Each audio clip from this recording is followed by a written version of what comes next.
हाँ, अभी तो खास तौर से पटना और आसपास और कुछ भागलपुर के इलाके में गंगा नदी का जल स्तर खतरे के निशान के आसपास कभी ऊपर भी जाता है, कभी नीचे भी आता है। इसमें मुख्य रूप से जिन दो नदियों के जलस्राव के कारण गंगा नदी का जल स्तर ऊपर है अभी, उसमें एक तो सोन है और दूसरा घाघरा नदी। नमस्कार, आर्यावर्त टाइम्स देख रहे हैं आप। मैं हूं आपके साथ पूजा। बिहार में नदियों के बढ़ते जलस्तर पर जल संसाधन मंत्री विजय कुमार चौधरी ने कहा है कि पटना और भागलपुर के इलाके में गंगा नदी का जलस्तर खतरे के पार है और सोन घाघरा नदी का जलस्तर भी काफ़ी बढ़ता जा रहा है। पश्चिम नेपाल की नदियों में बारिश के कारण घाघरा नदी और बिहार की तमाम नदियां जो है उफान पर है। जल संसाधन विभाग के सभी अधिकारी मुस्तैदी से किसी भी परिस्थिति को से निपटने के लिए आप सभी व्यवस्था करें और हर परिस्थिति से निपटने के लिए बिहार सरकार तैयार है। सुनिए क्या कुछ बोल रहे हैं जल संसाधन मंत्री विजय चौधरी।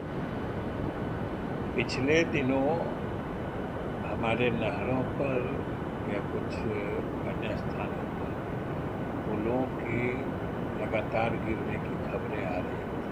हम लोगों ने उसी सिलसिले में सबसे तो पहले वो पुल किनके द्वारा बनाए गए थे, किस विभाग के द्वारा, और उसमें जल संसाधन विभाग से कोई परामर्श दिया गया था कि इसकी तहकीकात हम लोगों ने कराई है।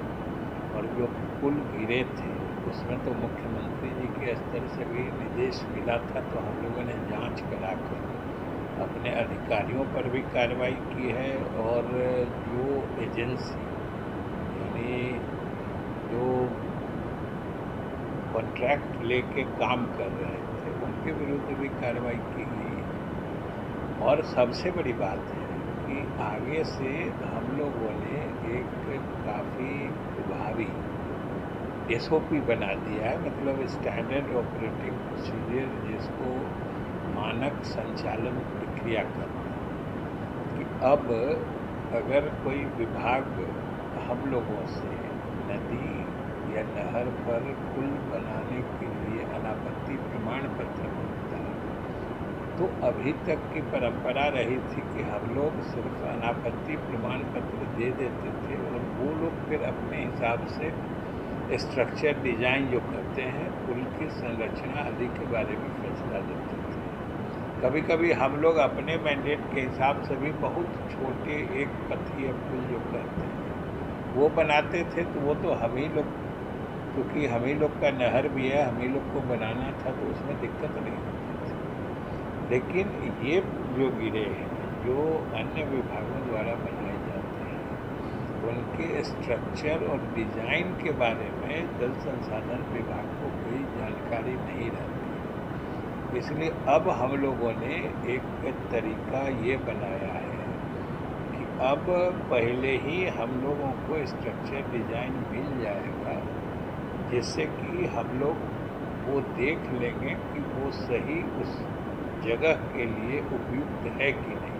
क्योंकि अभी जो कुछ पुल गिरे हैं उसमें एक बात जो सामने आई है कि जितनी गहराई में पिलर या पाया खड़ा कर, गहराई तो वो गए, लेकिन नहर या नदी में उसका जो मूल बेड लेवल होता है, जिसको एकदम अंदर का स्तर कहते हैं, भूमि का भू स्तर होता है, और नदी या नहर में धीरे धीरे पानी प्रवाह के साथ गाद जमा होती है, तो उसके ऊपर कई फीट तक गाद जमा हो जाती है। तो गाद वाला पोर्शन जो होता है वो कमज़ोर मिट्टी होता है, और ओरिजिनल जो NSL कहते हैं, नेचुरल सॉइल लेवल कहते हैं, जो मैंने मौलिक भू स्तर है, तो वो मजबूत स्तर होता है।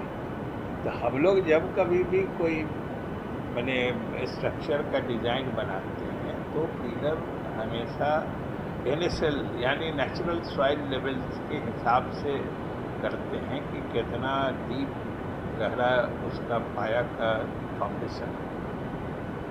लेकिन जो कुछ बातें आई हैं कि लोगों ने वो गहराई तो दी, उसमें कोई दिक्कत नहीं, लेकिन वो सिंटेट लेवल जो था, गाद जमा जो थी, तो वो मिट्टी उतनी मजबूत मिट्टी होती नहीं है। और फिर जब नदी के या नहर के सफाई, हाँ अभी तो खास तौर से पटना और आसपास सब कुछ भागलपुर के इलाके में गंगा नदी का जल स्तर खतरे के निशान के आसपास कभी ऊपर भी जाता है, कभी नीचे भी आता है। इसमें मुख्य रूप से जिन दो नदियों के जलस्राव के कारण गंगा नदी का जल स्तर ऊपर है अभी, उसमें एक तो सोन है और दूसरा घाघरा नदी।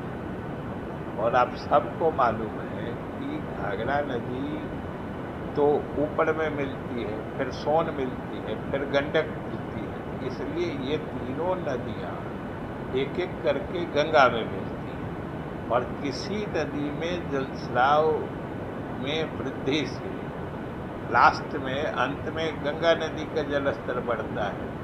तो अभी खास के पिछले दिनों में जो खास के पश्चिमी नेपाल में ज़्यादा बारिश हुई थी, उसके कारण घाघरा नदी जिसकी चर्चा कम होती है, उसमें भी काफ़ी पानी आया, जिसके कारण गंगा नदी का जो जल स्तर है अगर उत्तर प्रदेश में घटता भी है तो बिहार में नहीं घट पा रहा है, क्योंकि उसके बाद घाघरा नदी मिलती है और उससे बहुत पानी गंगा नदी में आ जाता है। लेकिन अब उम्मीद है कि आज से पानी घटना चाहिए, लेकिन अभी बढ़ा हुआ है और हमारे सारे अधिकारी सतर्क हैं।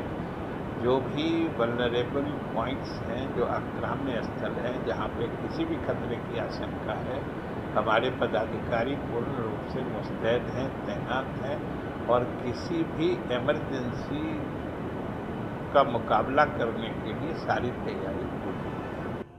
तो आपने सुना विजय चौधरी को क्या कुछ बता रहे हैं। उन्होंने कहा कि बिहार में बाढ़ जैसी स्थिति भले ही आ जाए, लेकिन हम हर परिस्थिति से निपटने के लिए तैयार हैं। और बिहार में जहां निचले इलाके में पानी भर जा रहे हैं, वहां दिक्कत है, वहां बाढ़ आने से पहले हम मरम्मत कर चुके थे पूरे, लेकिन जहां कटाव के चलते लगातार बाढ़ की स्थिति बनी हुई है, वहां हमारी टीम जल संसाधन विभाग के पूरे अधिकारी जो हैं मुस्तैदी के साथ हर घटना से निपटने के लिए तैयार है।